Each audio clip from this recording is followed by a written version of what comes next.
Book of Heaven, Volume 12, February 4th, 1919. The interior passion which the divinity made the humanity of Jesus suffer during the course of his whole life. Continuing in my usual state for about 3 days, I felt myself lost in God. Many times good Jesus drew me inside his most holy humanity, and I swam in the immense sea of the divinity. Oh, how many things could be seen! How clearly one could see everything that the divinity operated in the humanity. And very often my Jesus interrupted my surprises, saying to me, "See, my daughter, with what excess of love I loved the creature. My divinity was jealous of entrusting to the creature the task of redemption, making me suffer the passion. The creature was impotent to make me die as many times for as many creatures as had come out, and were to come out, to the light of creation, and for as many mortal sins as they would have the disgrace to commit. The divinity wanted life for each life of creature, and life for each death which, by mortal sin, she gave herself. Who could be so powerful over me as to give me so many deaths, if not my divinity? Who would have had the strength, the love, the constancy to see me die so many times, if not my divinity? The creature would have grown tired and fallen short. And do not think that this crafting of my divinity started late, but as soon as my conception was accomplished, even in the womb of my mamma, who many times was aware of my pains and remained martyred, and felt death together with me. So even from the maternal womb, my divinity took on the commitment of loving executioner, but because loving, more demanding and inflexible, so much so that my groaning humanity was spared not even one thorn, not one nail, but not like the thorns, the nails, the scourges I suffered in the passion which creatures gave me, and which did not multiply. As many as they inflicted, so many remained. Rather, those of my divinity multiplied at each offense, as many thorns for as many evil thoughts, as many nails for as many unworthy works, as many blows for as many pleasures, as many pains for as much diversity of offenses. Therefore they were seas of pains, innumerable thorns, nails, and blows. In the face of the passion which the divinity gave me, the passion which creatures gave me on the last of my days was nothing but the shadow, the image of what my divinity made me suffer during the course of my life.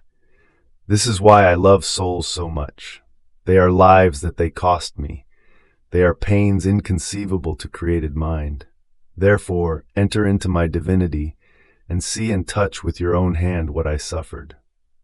I don't know how, I found myself inside the divine immensity, as it erected the throne of justice for each creature, to which sweet Jesus had to answer for each active creature, suffer their pains, their death, pay the penalty for everything. And Jesus, like a sweet little lamb, was killed by divine hands, to rise again and suffer more deaths.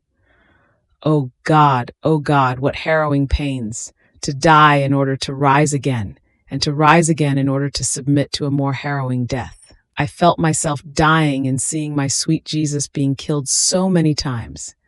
I would have wanted to spare the one who loves me so much even just one death. Oh, how well I comprehended that only the divinity could make my sweet Jesus suffer so much, and could boast of having loved men to folly and to excess, with unheard of pains and with infinite love. Neither angel nor man had this power in hand, of being able to love us with such great heroism of sacrifice as a God. But who can say everything? My poor mind swam in that immense sea of light, of love and of pains, and I remained as though drowned without being able to get out. And if my lovable Jesus had not drawn me into the little sea of his most holy humanity, in which the mind was not so submerged, without being able to see any boundary, I could not have said a thing. Then, after this, my sweet Jesus added, "Beloved daughter, birth from my life, come into my will. Come and see how much there is to substitute for so many acts of mine, still suspended, not yet substituted for by creatures. My will must be in you as the first wheel of the clock. If it moves, all the other wheels move, and the clock signals the hours and the minutes. So all the accord is in the motion of this first wheel. And if this first wheel has no motion, the clock is stopped. In the same way, the first wheel in you must be my will, which must give motion to your thoughts, to your heart, to your desires, to everything. And since my will is the central wheel of my being, of creation, and of everything, your motion, coming out from this center, will come to substitute for many acts of creatures, and multiplying in the motions of all as central motion, it will come to lay before my throne, on their behalf, the acts of creatures, substituting for everything. Therefore, be attentive. Your mission is great. It is fully divine.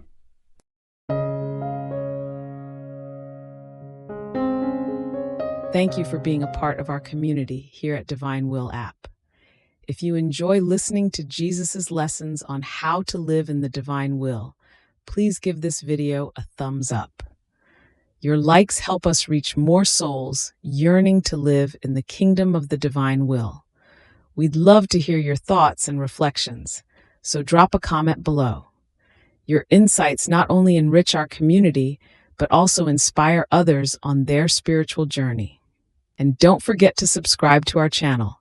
By joining us, you're helping to spread the news of the kingdom of the divine will, so that together we can bring His kingdom to reign on earth as it is in heaven. In the divine will, always.